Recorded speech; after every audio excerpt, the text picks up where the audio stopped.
Wanaposikia Babu la Bagamoyo, mimi ni Chief Babu la Bagamoyo, ni mtu ambaye natumia uwezo kupitia ufalme wa jeneza na ukuu wa fimbo. Hayo ndio maisha yangu, kwa sababu mimi toka nikue naishi kwenye jeneza na lala kwenye jeneza. Kwa hiyo nina ukuu mkubwa. Mimi sio mganga, umeelewa?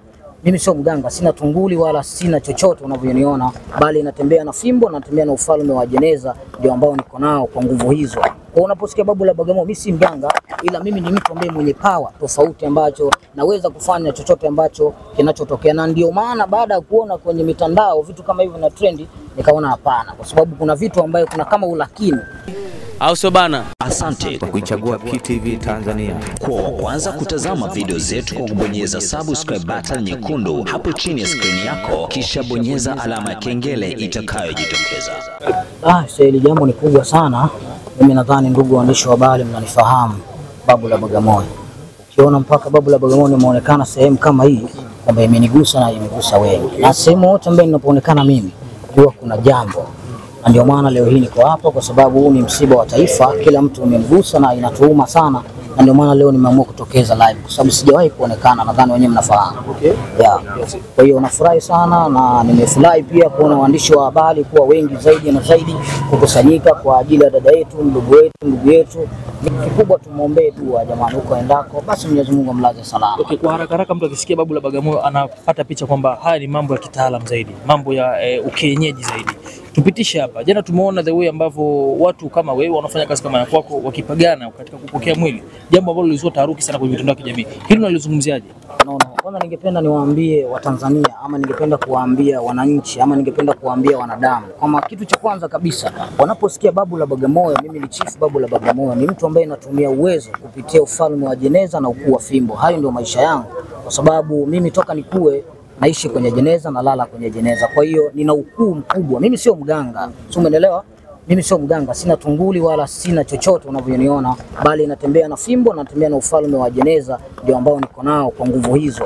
Kwa unaposikia Babu la Bagamoyo, mimi si mganga, ila mimi ni mtu ambaye mwenye power tofauti, ambacho naweza kufanya chochote ambacho kinachotokea. Na ndio maana baada ya kuona kwenye mitandao vitu kama hivyo na trendi, nikaona hapana, kwa sababu kuna vitu ambayo kuna kama ulakini.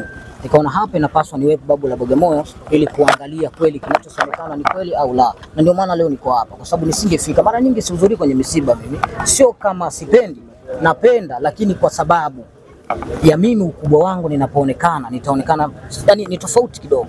Kwa hiyo unadai kwamba umefika hapa, na ukiona umefika mahali ujue kuna jambo. Labda kuna jambo gani?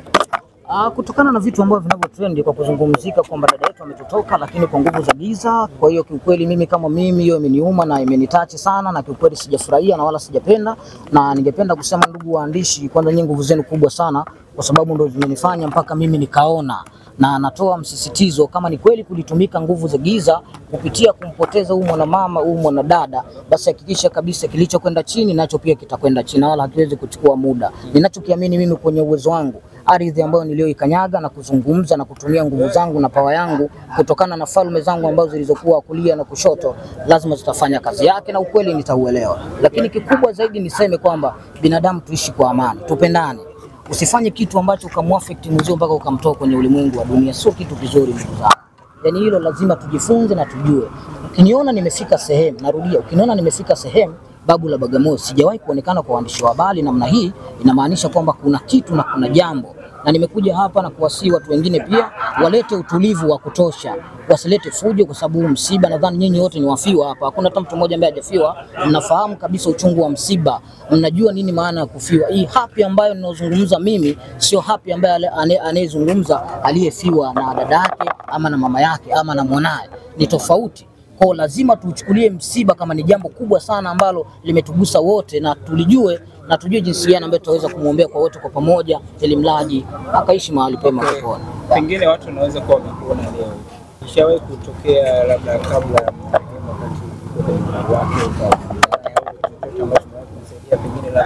Okay, umeniuliza swali zuri sana ndugu mwandishi, lakini ningependa kusema kitu kimoja. Unajua mimi ni mtu ambaye kusafiri sana, alafu muda mrefu sana huwa napendaga sana kujichimbia sana Bagamoyo kwenye mizimu yangu. So mimi natumia nguvu za mizimu.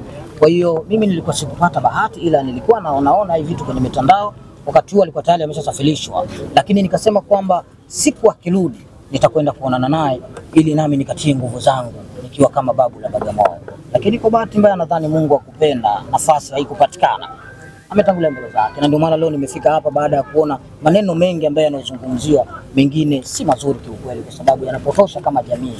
Watu wanavyochukulia na jinsi ilivyo msiba ni kitu kikubwa sana. Unajua msiba sio kama harusi kwamba kila sehemu unakwenda tu unapiga makelele, vitu kama hivyo. Watu wanataharuki, watu wanawaza jinsi gani vya kufanya kuleta msiba nchini, kwenda kumuhifadhi mahali pema, alafu kunapotokea taharuki. Kwa sio jambo zuri kiukweli. Okay babu, nakushukuru sana, na ambulance inapita hapa, naona taratibu zingine za kimazishi zinaendelea hapa, ni mwili utatoka.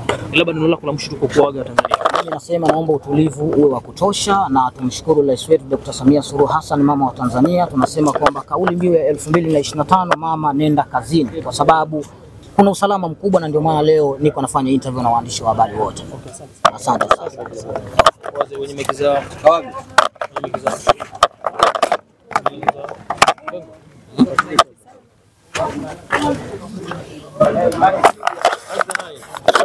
Jamani, maiki zenu mtaziweka chini sasa. Dina iko wapi? Dina iko wapi?